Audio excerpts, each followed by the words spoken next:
Welcome back on the AM show, and we're talking about, yes, our voices. We take them for granted until you maybe lose them through something. Today is World Voice Day. It's been observed since 1999, starting from faraway Brazil. And this morning we have joining us in the studio Letitia Afi Gomado, speech and language therapist with the Kolebu Teaching Hospital, and of course Godwin Tetevi, who is same a speech and language therapist with the Accra Ridge Hospital, or the Greater Accra Regional Hospital. Gentlemen, lady, a very good morning to you. Thank you for joining the conversation. Thank you. I'm sure a lot of people will be thinking, well, the voice, we all speak. What's the wahala with voice? But in the United States, like I was sharing earlier, some 9.4 million people actually have what we call voice disability. Across the world, about 1.2% of the global population, which is almost 100 million people. But talking of our voices, what's the relevance of a day like this? Why should we even be talking about our voices? Let me start with you, Godwin. Okay. So the voice, as we see or know it, is something very little but very powerful. Okay. It's in the larynx. It helps us to do whatever we want to do. Even as we sit here, it is the voice that is making it possible for us to communicate. Without that voice, we cannot communicate over here now. So it's very important for the quality of life that we want to live.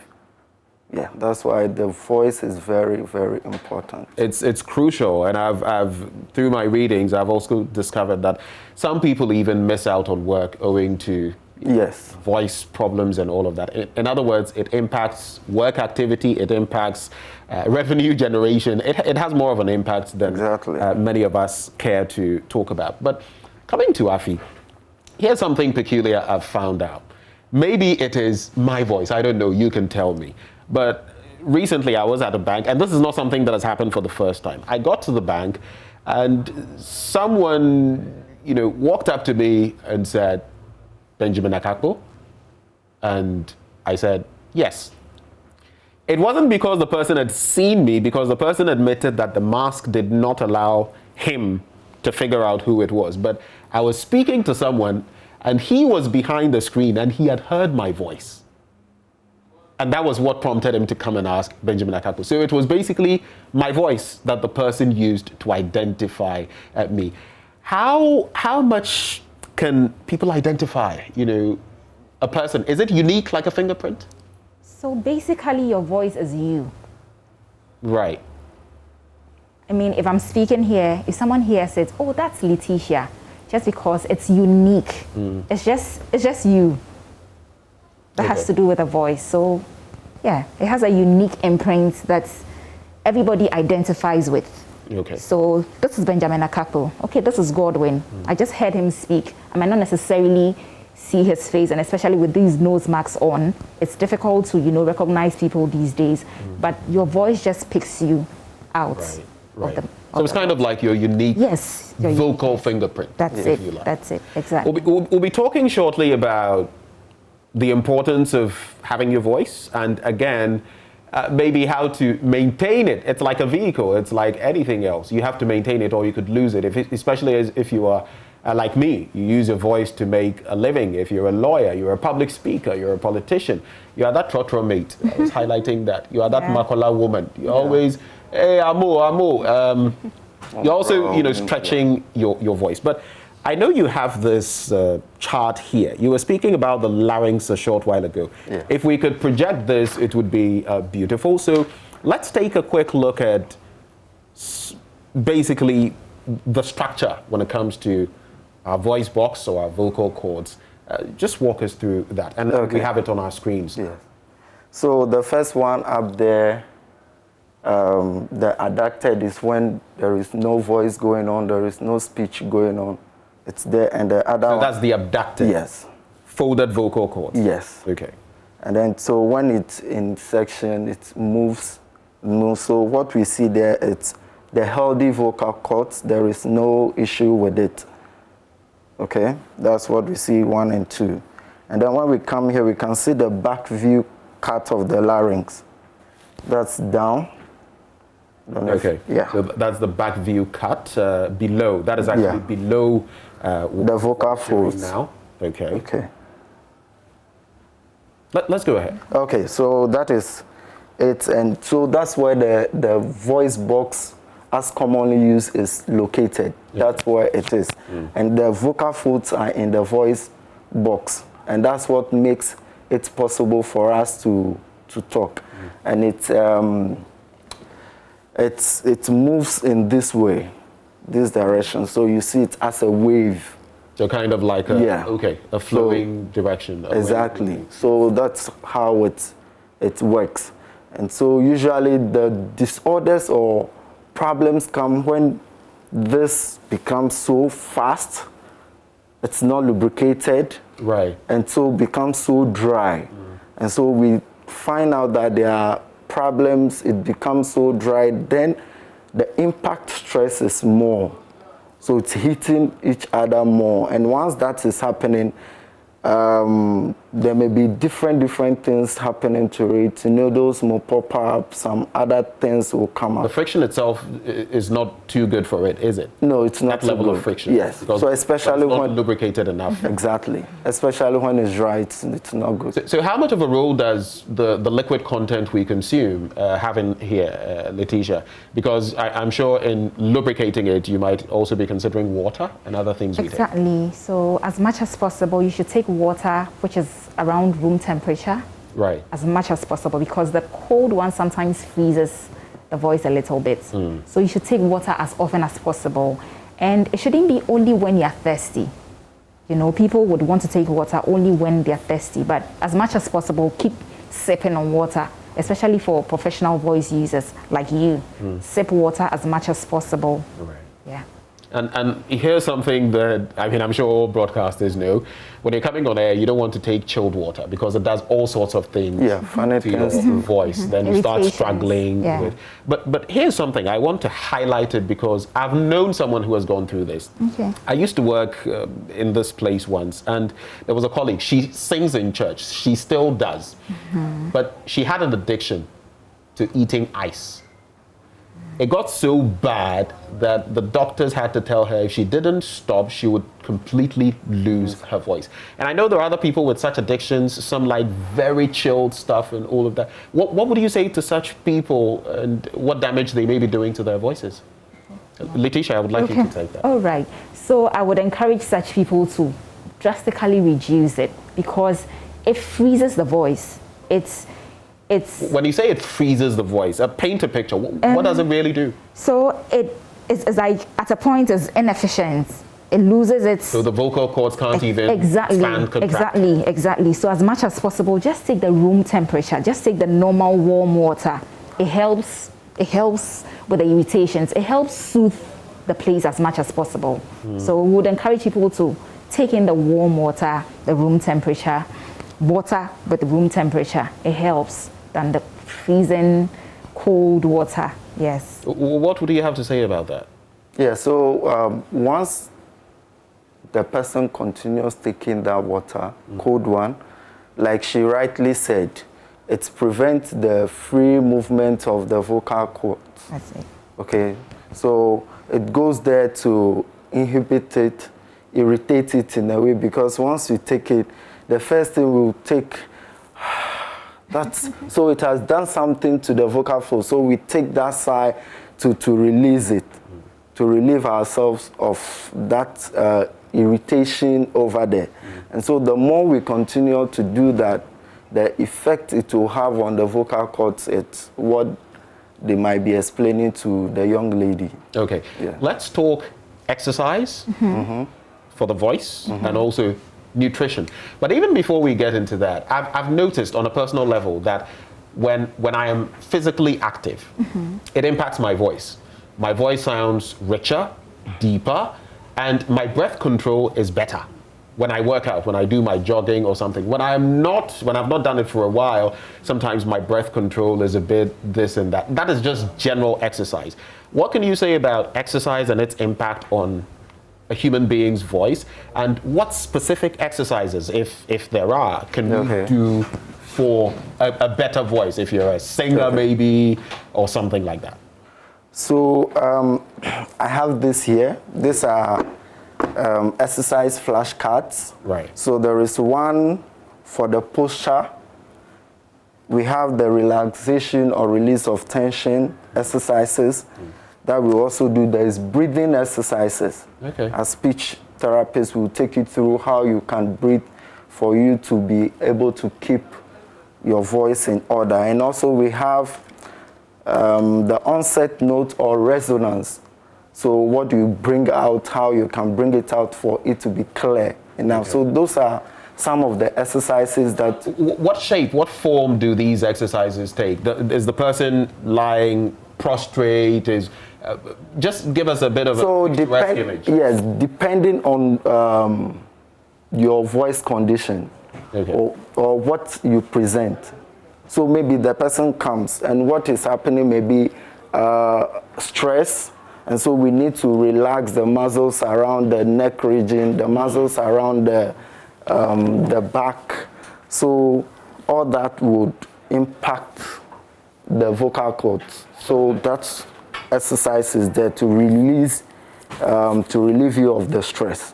Okay. Yeah. Let me just mention this. Our phone lines are active, especially if you're suffering anything to do with your voice.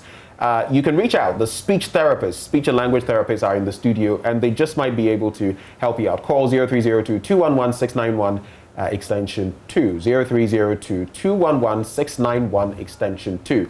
You can call that number and let's talk about your concerns to do with your voice or any other. Maybe you might also have some information to share with us. You can do that as well. On the bit about exercise, I saw you wanted to chip in something. Yes, just for practicality, you would want to encourage people, yes, we've talked about water, to take water as often as possible. Also steam inhalation. Steam inhalation? Yes, yes, okay, yes. It helps to moisturize the voice box. Okay. As much as possible, and we should take... So let's just get this clear. Okay. Because on the back of COVID, people have done so many things. Yeah. So yes. When you say steam, like steam, just the water, steam. Exactly, that's it. Don't add anything. No. Just some people sometimes say, I do this, I add Adan salt, or I add, that's a granulated salt, or I add honey, or I add lime or something. Just water. Just water. All right. Just water. Take enough rest. You know, sometimes there's something. You call people and then they tell you, oh, I'm tired. You ask them, are you sick? And they tell you, no, I'm not sick. I'm just tired. You notice that whatever you do to your body, it has an impact on the voice. So as much as possible, people should take rest. And as professional voice users, you want to have some vocal rest. So you know you are on the show from 8 to 10. That's the duration. Okay. Before the show, after the show, just rest your voice. After the show, don't go out screaming, yeah, Manchester won. Yeah, no. Okay. As much as possible, rest the voice. Rest the voice. And I'll be coming back to you with a question on resting, actually. Okay. But let's pick our first caller, Selena from Cove Town. Selena, good morning. Hello, good morning. How are you doing? Yeah, I'm doing great. Great. So what's your question or contribution? Please, I'm losing my voice about a year now, but I don't know what the problem is. I'm seeing a speech therapist at regional hospitals before the but still, it is not as it used to be. I can't sing now. I can only talk, but I can't sing clearly now. Wow. I can even hear it from the way you're speaking. Yes. Okay, so Selena, that's your concern, and I'll have the speech therapists in the studio address that. Thank you so much for calling, Selena. Is that it? All right. Let's now move on to Ahmed in Boku. Ahmed, good morning. Good morning. What are your concerns? Thank you for calling into the show. What are your concerns? My question is about the role of the tongue and how it impacts on your audible voice. And if there are any advice on how you keep it, and how you sort of how you clean it to sort of enable quality voice. Okay, so basically the role of the tongue as far as your voice is concerned. Yeah. Okay, so the role of the tongue as far as voice is concerned. Moses in Savelugu. Moses, good morning. Good morning. What thoughts do you have to share with us, Moses? I want to say a big thank you for sharing this useful information with us. But my question is, My question is, if I shout for,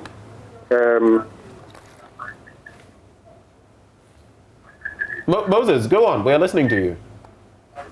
Yeah, I'm saying if I talk for at least 30 minutes, I feel that there's something in my throat that I need to clear. And sometimes it makes it very difficult for me to have a speech for at least 45 minutes or 1 hour. So what is the cause of that? So in other words, fatigue when it comes to speaking. Okay. Moses from Savelugu, I hope you're noting down the different issues that are being raised. We have Wallace from Tamale. Wallace, good morning. Good morning. Oh, now that's a baritone voice. Good to hear. So what are your concerns, Wallace? Please, I have a 5-year-old boy. Okay. There is nothing wrong with him medically. Okay. But the speech is not coming. The speech is not coming? Yes. 5 years old? Yes. Okay. So that's your concern. Have you taken the child to any medical facility? Yes, I went and the therapist is not around in Tamale teaching hospital. Right. Okay, so lucky day for you because today we have 2 of them right here in the studio. But let's hold on now and take some answers. So Selena was the one who posed the question about some problems she's facing with her voice. And I think she's the one in Koforidua. Then there was Ahmed, who also shared the bit about the tongue and the role it plays. Then there was Moses from Savelugu, who faces some speech impediments. He can't talk. After talking for a while, he has problems. And then the very last one with Wallace, with a 5-year-old boy who doesn't speak. Would you like to start for us? Yes, let me start with Wallace in Tamale. We have a speech and language therapist in Tamale Teaching Hospital, so he should probably go there and then make inquiries so they can be able to diagnose exactly what is wrong with the boy. Okay. And for Moses, he had a challenge with clearing his throat. So yes, I wanted to add that in taking care of your voice, you should avoid clearing your throat. It's a very bad habit because it's like you are banging your vocal cords every now and then. So, Asamabo. Yes. We should avoid that? Yes. We do that practically all the time. Okay, so let me give you an alternative or a compensatory strategy. Instead, you should swallow your saliva if you don't have water with you. So don't clear your throat. Don't make that sound, that motion. Let me try for people to. Right. You know. It's dangerous. It's a bad thing to do. Wow. So what is happening? The vocal cords are banging. Yes, it's like me banging a door, walking out on a door, and then banging it. This one, they're like, we are dead, though. So we should rather swallow saliva. Yes. Or drink water. Yes, sip on water every now and then. Yes, I know that temptation is there to, kind of clear it sometimes, but as much as possible, sip on water if you have it by you. But if not, swallow your saliva. It helps. Right. Any other answers to? Yes. So just to add to what Letitia said concerning Moses. Yeah, so Moses should also identify the kind of things he eats or drinks. So usually, we were speaking to a lady downstairs who said, okay, when I take palm nut or palm oil in food. Or related items. Yes, she has that urge, to clear her throat. So she has stopped. Right. So we want Moses to also identify some of those things that causes it and then avoid, as much as possible, avoid the usage of that.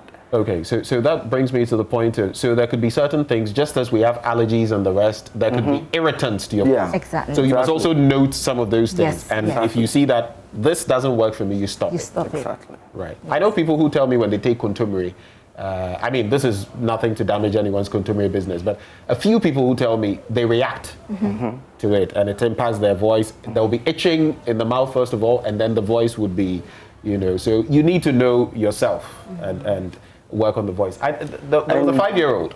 Yes, I addressed it. That was that's what you were first. So how about the one who talks about? Okay, so let's start. Selena from Cove Town. Yes, so she said she's been going to the speech therapist, but still, like I said, she has to identify what is causing the problem. Perhaps she's not been told. once you get to the speech therapist, there are some techniques we will teach you to do, and we'll give you some tips for your vocal hygiene. So once vocal hygiene? Yes. Wow. How you take care of the voice. And so those tips, they are basic things we'll give you. Even if you have something that is medical to say, we still will give you how to take care of it, protective, so you don't aggravate the situation. Okay. So Selena should find out what it's really impacting that, what is causing that, so that she can try to reduce it. And to also add that voice therapy, it's not when you come 1, 2, 3, the problem will be resolved. No, it took a longer time for the problem to come. So as you start therapy, it will also take a bit of time for it to resolve. Right. For Selena, for the fact that she's a teacher and she sings, that also compounds things. So maybe for now, she can hold on with the singing. Right, so just to give her vocal cords some rest. Exactly. This just came to mind. Situations like tonsillitis and the rest. Can other conditions you face impact your voice? Mm-hmm. Yes. Yeah. Yes. Yes. Other conditions, especially in the pharyngeal or whatever. Yes, it can have an impact. Yes, it can have an impact on the voice as well. Okay. Yeah. There was this bit I wanted to run by you. So sometimes you realize that when you fast, your voice takes a different, when you've not eaten or drunk anything for a while. What accounts for that? So you see, when you're not, let's say for about 4 hours, when you've not eaten, there's this acid regurgitation, which comes back into your throat area. So as much as possible, even if you're fasting, drink water. Okay. Just to moisturize the place for you. So it doesn't have an impact when you're fasting, but you must lubricate. Exactly. Which means drinking some water. Yes. So that means our brothers and sisters who are fasting now, the month of Ramadan, you might want to take stock of a bit of that. I know they go dry, but maybe, so in other words, it's not advisable to go this entire 12-hour, 24-hour. I know I'm treading on a very sensitive issue, but in the end, look, in my church, when it's Lent and we have to fast and all of that, I mean, there are different ways of fasting, but you are told categorically, especially if you're not too well or if you're facing this or that, no, don't push yourself to a certain point because you might face bodily consequences. You must put your head to the issues. So what advice would you give people who are fasting for long hours? Let me just put it that way.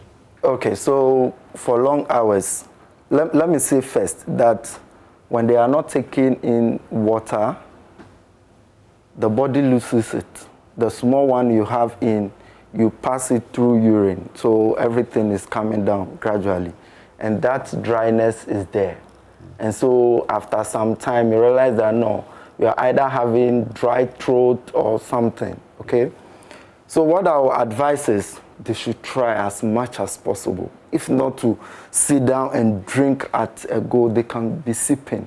A little sip. Yes, especially those who use their voices. Maybe I may just be there not really using my voice, maybe doing some typing and other things. Those who use the voice, presenters. Like me? Yes. Marketers, mates, all these people, they need to Market women, they have to be sipping the water. Teachers also, they all have to sip, because the more they use the voice, the more the banging happens. And if it's not hydrated, there's a problem. Let's talk quickly, nutrition. Some have said, oh, you want a good voice, eat a banana, or do this, or do that. What should people take stock of when it comes to the right diet, the right things to do, apart from water, to ensure that your voice is maintained? And maybe if you use your voice a lot, like I do, that you can actually sustain it. What do we do? Okay, so people should eat healthy. Right. Basically. That's the basis. Yes. And as much as possible, you avoid spicy foods. Okay. Yes. Foods that are very spicy have an impact on the voice? Yes, it irritates the voice box. So as much as possible, you avoid spicy foods, but generally just eat healthy. Okay. Yeah. Let's quickly go over the phone lines. We have more callers. Kranting from Suhum. Good morning, Kranting. What are your concerns? Good morning. I want to know about people who are said to have somebody who has a sweet ear. What's the cause of the problem? Could you repeat that question? Somebody who has a sweet ear. They sing in discordant notes. They sing in discordant notes. Yes. Somebody with a sweet ear. With a split ear? Yeah, that's the expression they use for people who sing in discordant notes. Right. So I think basically someone who is singing, I don't know, out of tune? Discord, basically. So that is the problem. Karanting, thank you very much for sharing. Dick and Hope in Sawam. Hello? Hello. Good morning. Good morning. Your thoughts, your concerns? Okay. I love music. I love to sing. But then when I'm singing, it doesn't sound nice to even myself. Wow. I don't know whether I have hope that when I see therapists, they can work on my voice for me. Right. So that's my concern. So you want to know whether you should go ahead and consult a therapist? Yes. Exactly. Okay. All right. Let's take some answers. Who will start? I'll take Deacon Hope's question. Yeah, so if he wants to learn how to sing, he has to see a voice therapist or a music coach, and then they would help him how to modulate, what to say, what not to say, how to hold the breath control is one important thing for singing. And so they'll teach him all that. And then from there, like I said, it won't take 2 or 3 weeks. It will take a lot of work and a long time. So Deacon Hope, you can visit any of the speech therapists in all the teaching hospitals and some regional hospitals. If you're singing discordant tunes, basically, what do you do? So you should, if it's a concern, if you think it's a concern and everybody thinks it's a concern, I think you should see a speech therapist or you should see an ENT specialist first. Right, ear, nose and throat specialist first. They would have to assess and diagnose. Then you can come to the speech therapist for a proper assessment as well. And then we can take it up from there. I don't know whether to call it natural, but some people, whether male or female, their voices sound hoarse, and I think it's natural to them. But how, I'm sure the person's problem would be, how do I determine whether this is naturally me or this is a speech impediment? Well, I can say, so what do you do? Okay, what you do will also let you know that, okay, it's either a vocal abuse, you've used the voice over time, and that is it. But if you are someone who doesn't really use the voice that much and you find that the best thing is to see an ENT specialist or to see a speech therapist, and then we'll be able to determine whether it's because of your professional life or it's because of something else. There are other things that have impact on the vocal cords, and then we'll find out where the issue is coming from and give you the necessary help. If it also doesn't impact your quality of life, I think you're good to go. You're good to go. Yes. You spoke about phlegms and you spoke about clearing our throats earlier, but some people also have phlegms. I mean, some people produce a lot of phlegm. For them, what do they do? I hear swallowing that might also be problematic. So what do these people do? Because they would want to hawk it and throw it out. So water. Water? Still preach the water bit, that you should sip on water. Because if you sip on water, it naturally comes out on its own without necessarily forcing it, clearing it to bring it out. So you encourage you to still sip on water as often as possible. Okay. Yeah. So before you take leave of us, I just want you to highlight. Today is World Voice Day since 1999. It's been celebrated starting in Brazil. About 92 million people across the world have voice disability. What would be your final words, 30 seconds each, on the importance of, maybe not the importance of today, but how to do the right things to ensure that you live a good quality of life, at least vocally? I'll start with you, Letitia. Okay. So I would like to encourage people that your voice is you. As much as possible, take care of it.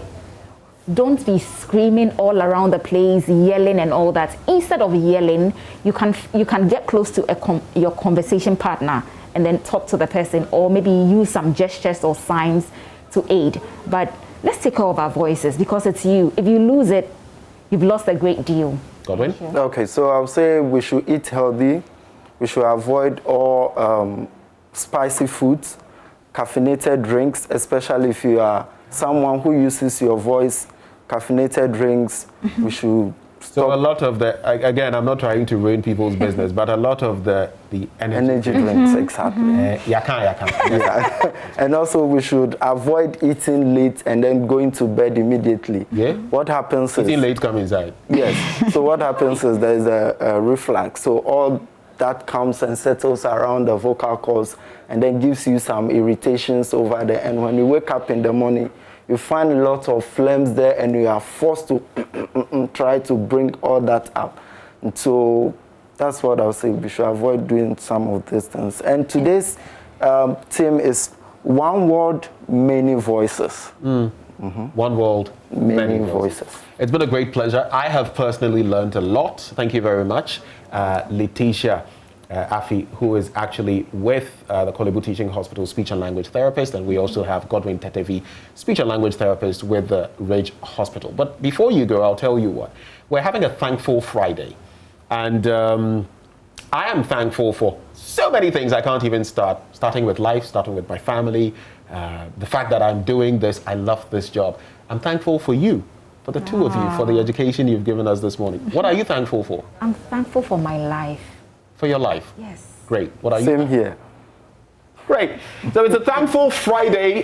When we return, we want to find out what you are thankful for. 4 months in 2021. Some people didn't make it into the year. COVID, some people have died and all of that.